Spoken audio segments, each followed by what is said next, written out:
স্বাগতম। আশা করি সবাই ভালো আছেন।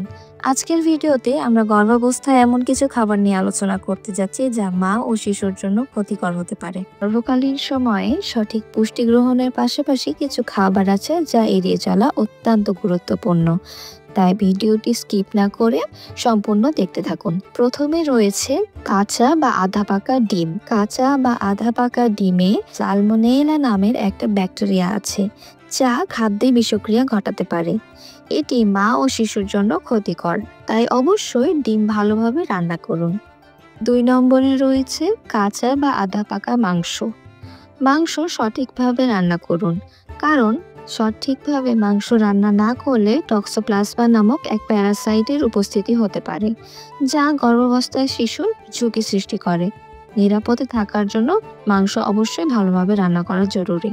3 নম্বরে রয়েছে অপাস্তরিত দুধ ও পনির। অপাস্তরিত দুধ ও দুগ্ধজাত পণ্যে লিস্টেরিয়া নামক এক ব্যাকটেরিয়া থাকতে পারে, যা গর্ভাবস্থায় ইনফেকশন ও অন্যান্য জটিলতা সৃষ্টি করে। তাই সবসময় পাস্তুরিত দুধ ও দুগ্ধজাত পণ্য পনির ব্যবহার করতে পারেন। 4 নম্বরে রয়েছে হাই মার্কারি সমৃদ্ধ মাছ। কিছু সামুদ্রিক মাছ রয়েছে যেমন শার্ক, সোর্ডফিশ, ম্যাকারেল। এইরকম সামুদ্রিক মাছগুলোতে মার্কারি ধারণ করে। এই মার্কারি শিশু স্নায়ু সিস্টেমের বিকাশে বাধা সৃষ্টি করে, তাই গর্ভাবস্থায় এই মাছগুলো এড়িয়ে চলা উচিত।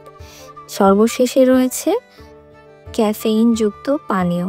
অতিরিক্ত ক্যাফেইন গ্রহণ গর্ভাবস্থায় শিশুর জন্য ঝুঁকিপূর্ণ হতে পারে। এটি গর্ভপাতের ঝুঁকি বাড়াতে পারে এবং শিশুর বৃদ্ধি ব্যাহত করে।